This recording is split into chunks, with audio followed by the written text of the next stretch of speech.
I hope to bring calm. 4 words. That's how Masai Ujiri opened his first press conference in Dallas. No bold promises. No talk about championships. No guarantees about the future. Just calm. And somehow, those 4 words said more than any flashy introduction ever could. Because Dallas doesn't need another player making promises before he's even stepped on the court. They need someone who can bring stability, confidence, and a sense of control when everything around the team starts to get chaotic. And with those 4 simple words, Masai Ujiri made one thing clear. He didn't come to Dallas to make noise. He came to bring calm. But Coop's got it now. And here's Coop on the drive.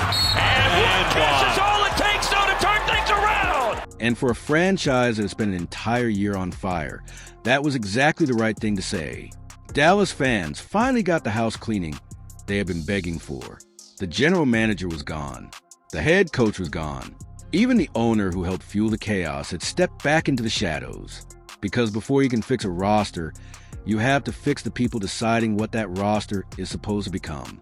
But blowing everything up is only step 1. A reset means nothing without a direction.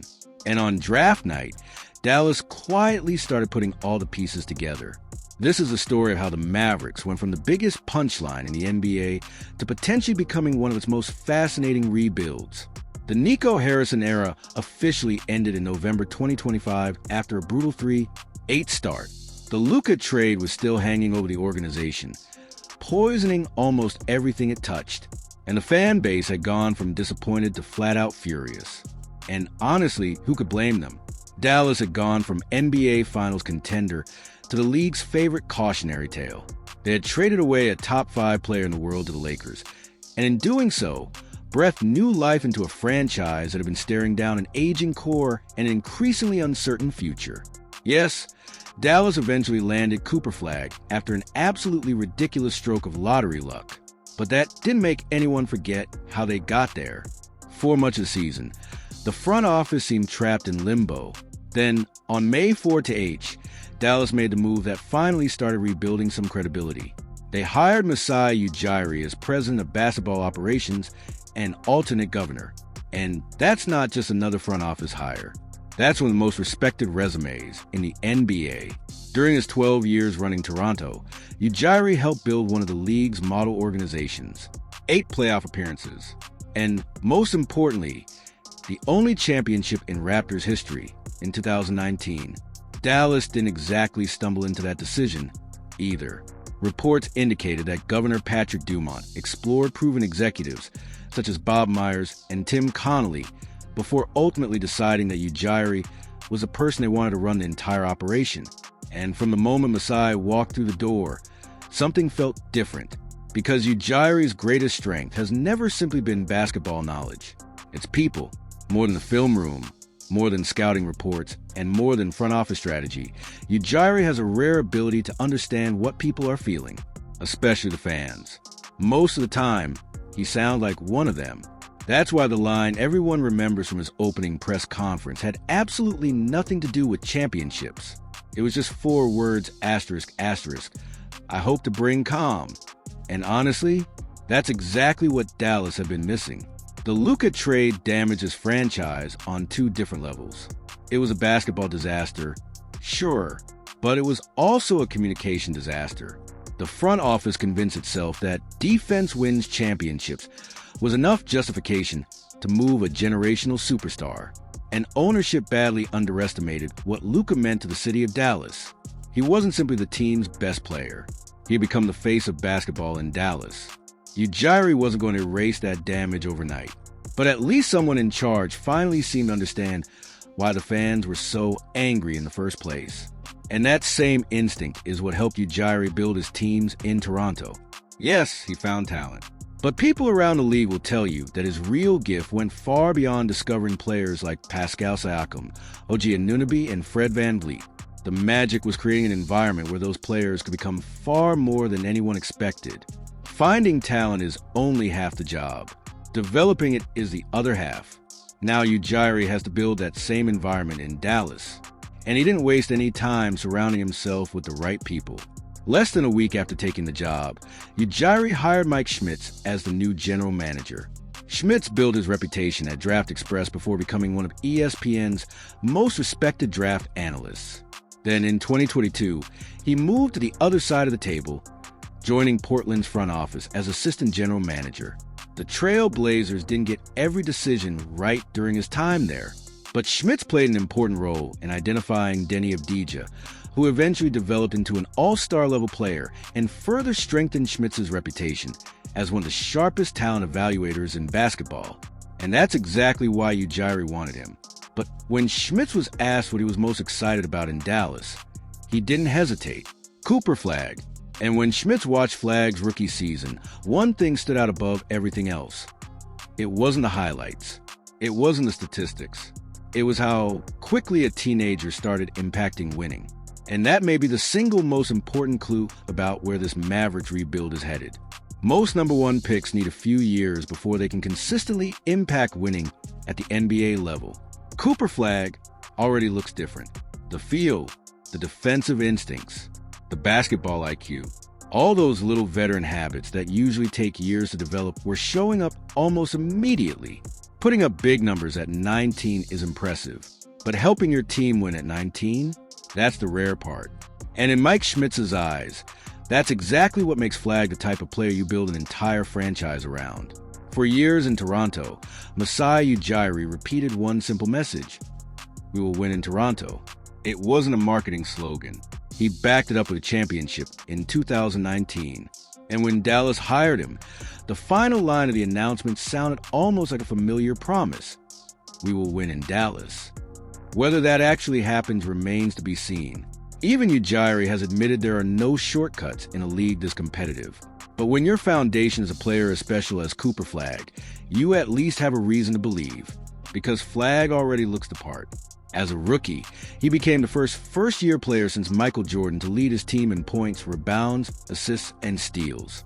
He also joined Jason Kidd and Luka Doncic as the only Mavericks in franchise history to win Rookie of the Year. And somehow it gets even crazier. At just 19 years old, Flagg became the youngest player and the only teenager in NBA history to score 50 points in a game, dropping 51 against Orlando. He became the first rookie since Michael Jordan in 1985 to record for consecutive games with at least 30 points and 5 rebounds. He was also the first player since Allen Iverson in 1997 to score 150 points over a 4-game stretch. He set the NBA record for the most 40-point games by a teenager, with 4, and he became the first rookie since Luka Doncic to receive All-NBA votes. For a 19-year-old, the word generational is starting to feel less like hype and more like a simple description. The problem? Everything around him. Dallas finished 26-56, just 4 losses away from having the worst record in the Western Conference. Anthony Davis battled injuries before eventually being moved to Washington at the trade deadline. The roster never found any real rhythm, and the season became less of a competition and more of a survival test. All of that confirmed something Ujiri already understood. Replacing the front office was enough. The reset had to reach the bench, too. Hashtag quick timeout, and only if you have a means to do so responsibly. This video is brought to you by Prize Picks, America's #1 sports pick app. We've reached the knockout rounds of the World Cup, and now it's win or go home .1 bad game, and you're on a plane home. Messi is still doing messy things, while Erling Haaland has become one of everyone's favorite soccer stars. And with both sitting near the top of Golden Boot race, I don't see either of them slowing down. So for my picks, I'm taking Messi over on goals and Haaland over on goals. The concept is simple. Pick more or less on a few stats, make your selections, and lock them in. Prize Picks is available in many U.S. states, including California, Texas, and Florida. Use code HMA, play $5, and get $50 in lineups to start. The link is in the description. And as always, please play responsibly. Now, back to the Mavericks. Hashtag the coaching reset at his previous stops in Denver and Toronto.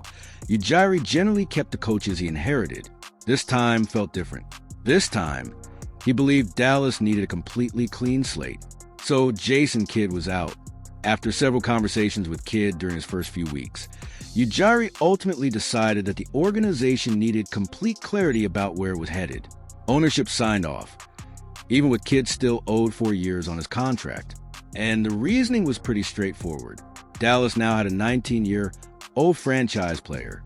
Every major decision needed to be built around his timeline. This wasn't about squeezing out a few extra wins next season. The goal was to build something that could last. And that was a completely different philosophy from where the Mavericks had been. Kidd was focused on getting Dallas back into the playoffs as quickly as possible.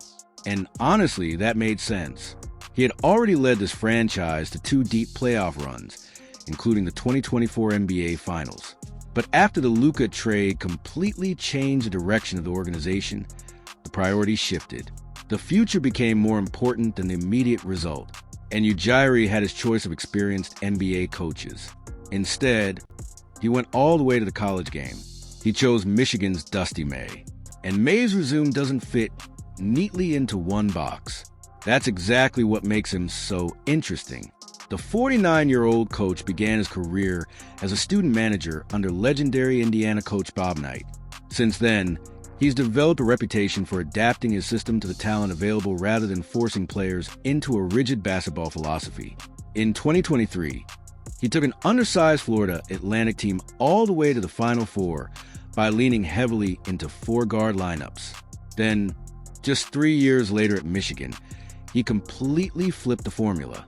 Instead of going small, May built one of the most imposing front courts in college basketball, surrounding 6'9" Axel Lendeborg, 6 feet 9 inches Morris Johnson Jr., and 7 feet 3 inches Adai Mora. 2 completely different teams. 2 completely different styles. Same coach. And that's exactly what Dallas is betting on. Because if Dusty May can adapt that way again, this time around a 19-year-old generational talent named Cooper Flag, the Mavericks may finally have a direction worth believing in. That kind of flexibility is a huge reason Dallas believed Dusty May was the right hire. When May was introduced, he laid out 2 clear goals. First, he wants the Mavericks to be fun to watch. Second, he wants them to be capable of winning any kind of game, whether it turns into a high-scoring regular season shootout or a physical, ugly playoff battle. And to do that, May believes you need 3 things: lineup versatility, a deep roster, and players who genuinely play for one another. But here's the fun part. Dallas wasn't even on May's radar at first. Fresh off a 37-3 season and a national championship at Michigan, May traveled to the NBA Draft Combine in Chicago, where Dallas executives initially approached him to pick his brain about draft prospects. Then the conversation took an unexpected turn. They asked him whether he had any interest in coaching in the NBA. "My eyes went up," May later recalled. And suddenly, everything started to make sense. A generational 19-year-old franchise cornerstone in Cooper Flag. A front office finally aligned around a long-term vision. And perhaps most importantly, complete alignment between Governor Patrick Dumont, President Masai Ujiri, and General Manager Mike Schmitz. May and Schmitz also had history. Long before either of them arrived in Dallas, the two had crossed paths on scouting trips overseas. Schmitz was still covering the draft. May was coaching in college. After spending entire days watching prospects in tiny European gyms, the two would grab dinner and talk basketball. That relationship made the transition to Dallas feel almost natural. Of course, for the first time since the Luka era ended, Dallas isn't simply reacting. They're building. And if Masai Ujiri's vision is as good as his track record suggests, the Mavericks may finally have a plan worth believing in. Point one of the craftiest offensive players in basketball playing next to one of the brightest young stars in the game. That's a pretty exciting combination. And if everything breaks the right way, Dallas could have a lot more going for it than people realize. If Kyrie Irving returns close to full strength, if Derek Lively too comes back healthy after foot surgery, and if veterans like P.J. Washington, Najee Marshall, Max Christie, Klay Thompson, and Daniel Gafford can give the Mavericks one more productive season, then this team has enough talent to make some serious noise. The Western Conference is absolutely brutal, but a play-in push is far from unrealistic. And yet, here's the most important part.